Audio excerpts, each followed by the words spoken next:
Muito bem, nós vamos tratar aqui nesta aula de transferências voluntárias, tá? Vamos explicar para você sobre transferências voluntárias. Bom, como é que será aqui o nosso conteúdo? Nós vamos ter 4 vídeos. O primeiro a gente vai falar de transferências voluntárias, que é essa visão geral sobre o entendimento de transferências voluntárias. No segundo momento, nós vamos falar das prestações de contas dessas transferências voluntárias, os órgãos de controle que observam, que controlam os recursos aplicados nas transferências voluntárias e um processo chamado de tomada de contas especial, um processo de exceção para apurar responsabilidades pelo dano causado. A Lei Complementar número 101 de 2000, a Lei de Responsabilidade Fiscal, no seu artigo 25, conceitua transferência voluntária da seguinte forma: é a entrega de recursos correntes ou de capital a outro ente da federação a título de cooperação, auxílio ou assistência financeira que não decorra de determinação constitucional, legal ou os destinados ao Sistema Único de Saúde, o SUS. Então, essa transferência voluntária, a entrega de recursos correntes, né, a gente já viu sobre despesa corrente, receita corrente, despesa de capital e receita de capital em contabilidade pública. Então, é a transferência desse valor que não decorra de determinação prevista na Constituição Federal, em normas, né, nas leis, e também que não sejam recursos destinados ao Sistema Único de Saúde. Bom, para a gente visualizar melhor, a transferência voluntária, ele se refere a interesse recíproco e mútua cooperação. Então, por exemplo, se a União quer realizar a construção de uma escola em determinado município, então a União repassa recursos para o município para ele então construir esta obra. Há interesse recíproco entre a União, o município ou o Estado e aqui para a construção dessa escola.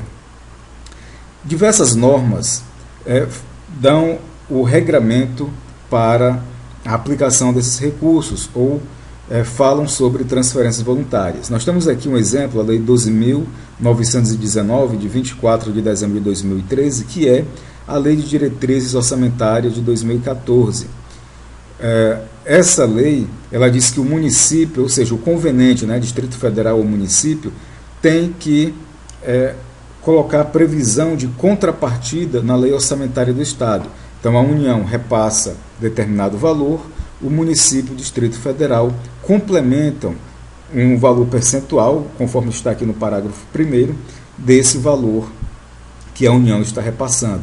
Então, a contrapartida, exclusivamente financeira, será estabelecida em termos percentuais do valor previsto no instrumento de transferência voluntária, considerando-se a capacidade financeira da respectiva unidade beneficiada e seu Índice de Desenvolvimento Humano, IDH.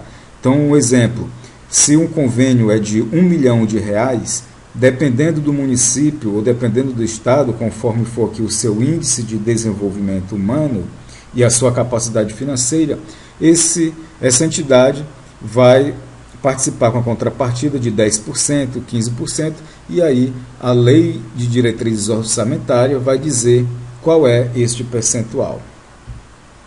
Um exemplo aqui, nós temos no balanço orçamentário de determinado município, aqui a previsão de transferência de convênios. Dentro do balanço orçamentário, dentro das suas receitas que ele vai receber, este município já está prevendo aqui os valores que serão recebidos por meio de convênios, tá? Tanto transferência de convênios para receitas correntes, né, transferências correntes, quanto transferências de capital, ok? E aqui do lado da despesa, nós temos aqui outras despesas correntes. Certamente aqui está previsto, né, numa abertura maior deste orçamento, está previsto os valores da contrapartida desses convênios. Bom, existem várias condições, são exigidas condições para a celebração de convênios. A Portaria Interministerial número 507 de 2011, lá no artigo 38, traça as exigências e também o sistema CALC. A Secretaria do Tesouro Nacional mantém o sistema que é um serviço auxiliar de informações para transferências voluntárias, para saber se a entidade está adimplente ou não, além de disponibilizar uma publicação informativa, né, sobre cada um desses itens aqui, desses 22 itens exigíveis para possibilitar o recebimento dessas transferências voluntárias, lá na página da Secretaria do Tesouro Nacional.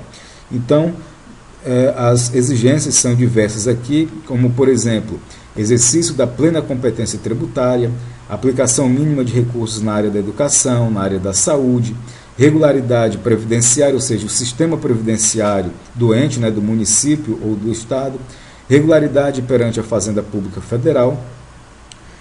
Vamos passar aqui: publicação do relatório de gestão fiscal, publicação do relatório resumido da execução orçamentária, encaminhamento das contas anuais, observância dos limites de despesa total com pessoal, dívida consolidada líquida. Então, aqui são vários elementos, né, inclusive exigência de transparência na gestão fiscal.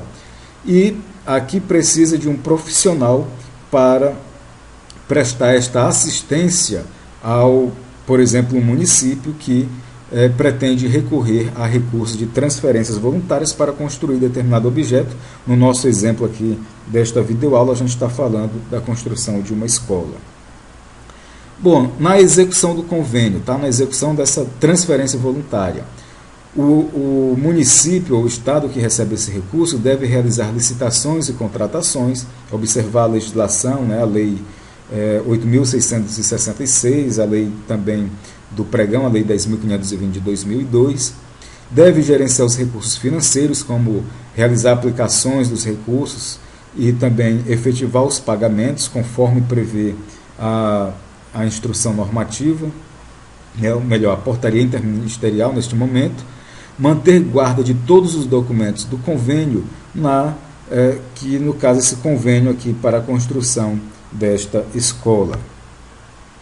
Depois, deve receber o objeto do fornecedor, do empreiteiro, se for uma obra, conferir se realmente é aquilo que foi firmado no convênio, né, com notas fiscais, e a partir daí vem para uma segunda etapa, que é a prestação de contas desses recursos recebidos por meio de transferências voluntárias. E prestação de contas a gente vai falar no próximo vídeo, no segundo vídeo, sobre transferências voluntárias.